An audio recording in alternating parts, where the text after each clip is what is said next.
I feel good, you look great, I like you, I can't wait.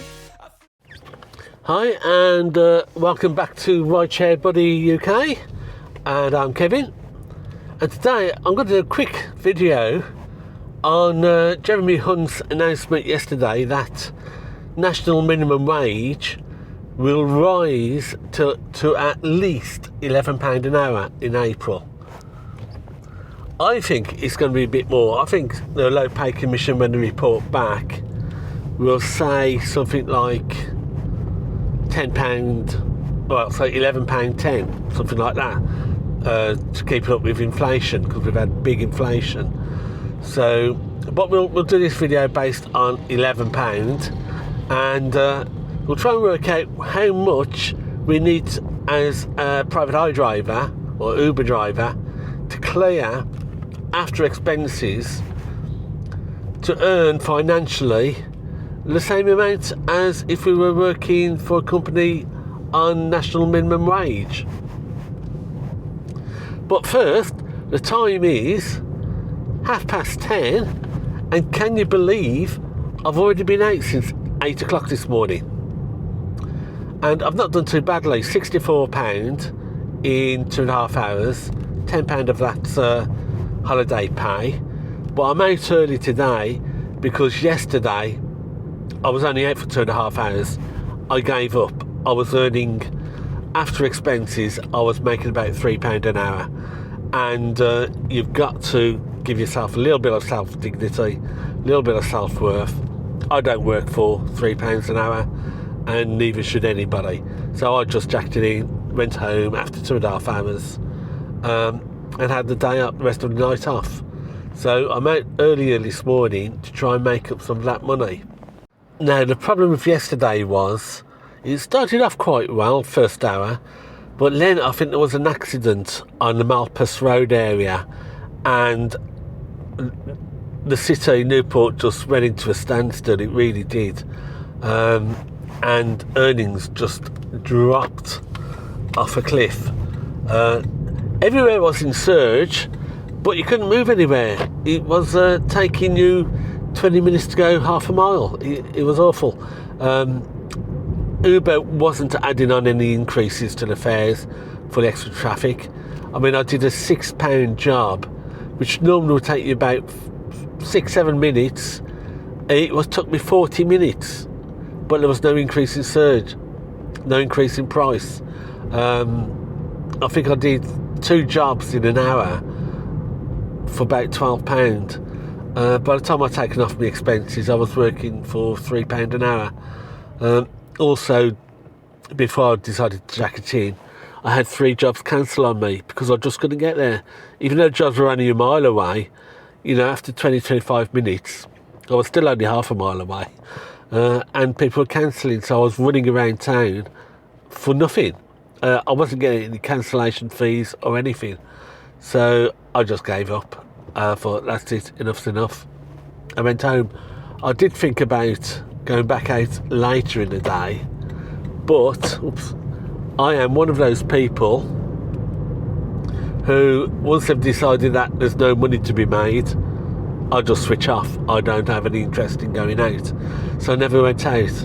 So I was out at 8 o'clock this morning, 2.5 hours. I've got £54 earnings and £10 on the clock. Well, there's a good one to Cardiff. If I can, I want to sort of head up to Celtic Manor to Cardiff. So that's not too far. If I can, I want to try and hit about £160, £170 today. So I got £60 in the clock. So that's another £100 to make before 8 o'clock tonight. I'll have a couple of hours off in the afternoon when it's quiet. But let's get this job done. And then when I get back, we'll chat about national minimum wage going up to £11, and why, if you're a private hire driver or an Uber driver, after expenses, you've got to be clearing £13.10 an hour if you want to be financially the same as somebody earning national minimum wage. But we'll just get this job done first. Okay, so I've just done that trip from Celtic Manor up to Cardiff 22, and I picked up a job from Central Cardiff, back to about halfway back to Newport. So it's just come up to 12 o'clock, and I've got £99 on the clock. So we should be okay for making a couple of £100 a day with any luck. So back to this minimum wage going up to at least £11 in April. What we've got to realise as private hire drivers and Uber drivers is that we don't get paid holiday and we don't get paid sick pay. And depending on your age, if you're a woman driver looking at maybe starting a family, you don't get maternity pay like you do with an employed position. And fathers, if you're looking at starting a family, you don't get paternity pay like you do if you're employed. So you need to take all that into account on the minimum wage levels. So we can't really do much about estimating paternity pay and maternity pay, because that very much depends on your age and your sex, and whether you're looking at starting a family or not. So we won't look at that.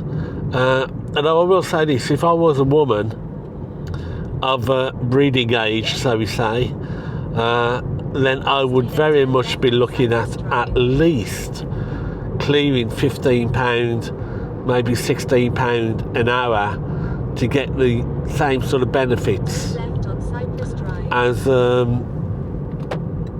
being employed on a minimum wage job stacking shelves in a supermarket. But let's ignore the paternity and maternity pay. Generally, the average holiday sickness pay is 5 days a year for the average worker. So that needs to be taken into account, because you don't get sick pay. I think you do if you're sick for 7 days, then you get a little bit of benefit, but not a lot from Uber. So you've also got to add on 4 weeks holiday pay, paid holiday, if you go and put money aside so you get paid. So basically what you're looking at is that at £11 an hour minimum wage, if you want to earn that as an Uber driver or as a private hire driver, you've got to be clearing, after all your expenses, you've got to be clearing at least £13.10 an hour. Now if you're not doing that, if you're not doing £13.10 an hour, then you're far better off going to get yourself a job stacking shelves in a supermarket or something like that, because you'll be financially better off. And I think this is the problem.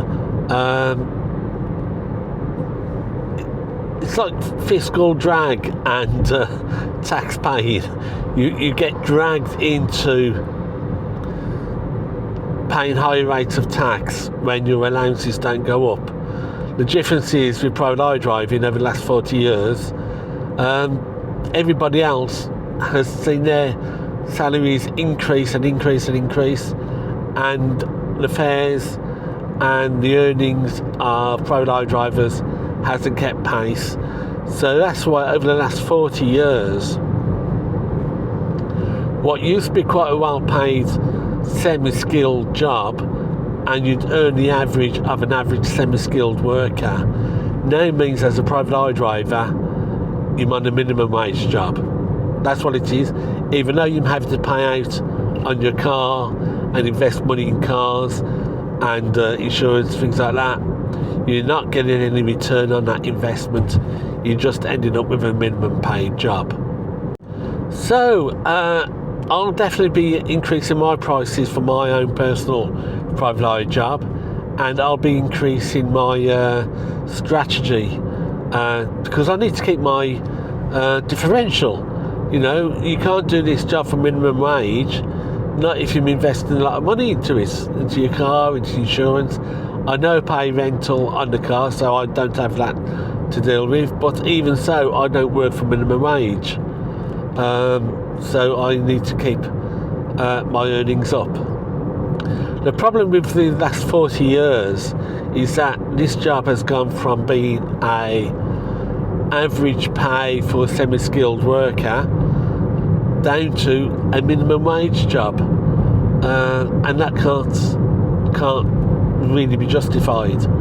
I don't want to work for minimum wage, so I have to adjust to make sure I keep up and keep that differential going.